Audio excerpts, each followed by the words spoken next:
अऊज़ुबिल्लाहिमिनश्शैतानिर्रजीम बिस्मिल्लाहिर्रहमानिर्रहीम अस्सलामु अलैकुम वरहमतुल्लाहि वबरकातुहू। मोहतरम नाज़रीन, अगर आपकी आँखों की बिनाई चली गई है या आपकी आँखों की नज़र कमज़ोर हो गई है तो आपने इस वजीफ़े को मुकम्मल यकीन के साथ किया तो इंशाअल्लाह आप जब स्पेशलिस्ट किसी डॉक्टर को चेक कराएंगे अपनी आँखें तो वो भी खुद हैरान रह जाएगा। आपकी आँखों में एक मोजज़ा सा हो जाएगा, आपकी बिनाई इंशाअल्लाहुल अज़ीज़ लौट आएगी। या आपकी नज़र कमज़ोर हो गई है या आपकी आँखों में किसी और किस्म का कोई मसला है, आँखों में जाले आ जाते हैं, मोतिया बन गए हैं या कोई भी आपकी आँखों की प्रॉब्लम है, कोई परेशानी है, आपकी आँखों से पानी आता है या आपकी आँखें ख़राब हैं, तो आपने मुकम्मल यकीन के साथ इस वज़ीफ़े को करना है। मुख्तसर सा वज़ीफ़ा है, अल्लाह रब्बुल आलमीन के अस्माए गिरामी में से एक इसम है, आपने उसका विद करना है। क्योंकि देखें ना कि आँखें अल्लाह रब्बुल आलमीन की बहुत बड़ी नेमत है। ये आँखें अल्लाह की दी हुई इतनी बड़ी नेमत है कि इसकी कदर वो बंदा जानता है जिसके पास आँखों का नूर मौजूद नहीं है। तो इसलिए अगर आपकी आँखों का नूर भी कम हो चुका है, कमज़ोर हो चुका है या आपकी बीनाई मुकम्मल चली गई है, तो आपने इस वज़ीफ़े को कर लेना है, अल्लाह रब्बुल आलमीन के इस इस्म को पढ़ लेना है। इंशाअल्लाहुल अज़ीज़ इंशाअल्लाहुल अज़ीज़ आपकी आँखों की वो गई हुई बीनाई दोबारा वापस लौट आ जाएगी। जब आप करेंगे आपकी बीनाई लौटेगी तो आप मुझे भी दुआएँ देंगे। लेकिन आपने ऐसे ही इस तरीके से करना है जैसे मैं आपको बताऊँगा। तो आइए वज़ीफ़े की तरफ चलते हैं, लेकिन अभी तक चैनल को सब्सक्राइब नहीं किया, चैनल को सब्सक्राइब कर दें।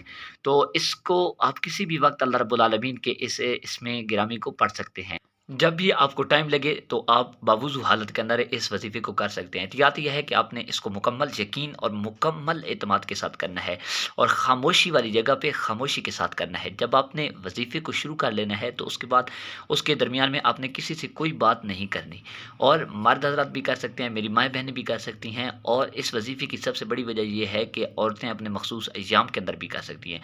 हाँ, अगर आपका कोई छोटा बच्चा है, वो उसकी आँखों का मसला है और वो वज़ीफ़ा नहीं कर सकता तो उसकी जगह कोई और बड़ा आदमी भी कर सकता है, या कोई बुज़ुर्ग हैं जो नहीं कर सकते तो उनकी जगह कोई दूसरा भी, उनका बेटा, बेटी वग़ैरह भी कर सकते हैं। आप इसको किसी भी जगह पाक जगह पे बैठ के इस वज़ीफ़े को कर सकते हैं, अल्लाह रब्बुल आलमीन के अस्माए गिरामी को पढ़ सकते हैं।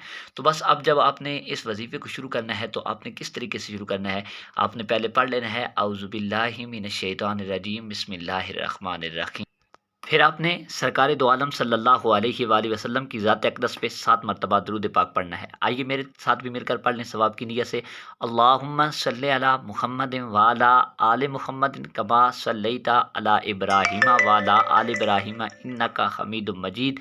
अल्लाहुम्मा बारिक अला मुहम्मदिन व अला आलि मुहम्मदिन कमा बारकता अला इब्राहीम व अला आलि इब्राहीम इन्नका हमीदुम मजीद।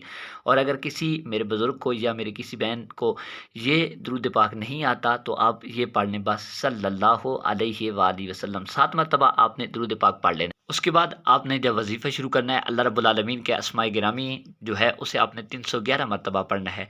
आप उसे उँगली पे भी शुमार करके पढ़ सकते हैं, तस्बीह पे भी पढ़ सकते हैं, काउंटर पे भी पढ़ सकते हैं।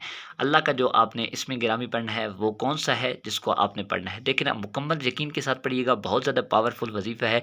खुद भी कीजिएगा, अपने रिश्तेदारों में से अगर किसी की नज़र कमज़ोर हो, किसी दोस्त की या कोई भी बंदा इस की वजह से परेशान हो तो उससे भी बताइएगा। आपने पढ़ना है अल्लाह रब्बुल आलमीन का इसमें गिरामी अल बसीरो। इस लफ्ज़ अल बसीरो को आपने जो है पढ़ना है, कितनी तादाद में पढ़ना है जो पहले मैंने आपको बता दिया है। उसके बाद जब आप पढ़ लें फिर आपने 7 मरतबा हुज़ूर की ज़ात पे दुरूद पढ़ना है और उसके बाद आपने अल्लाह की बारगाह में दुआ मांगनी है। इंशाअल्लाहुल अज़ीज़ आप देखेंगे कि चंद ही दिनों के अंदर आपकी आंखों में एक मुअज्ज़ा सा होगा, आपकी आंखों की रोशनी वापस आ जाएगी। तो ये अमल खुद भी करें, अपने रिश्तेदारों दोस्तों को भी बताएं ताकि सबका फ़ायदा हो सके।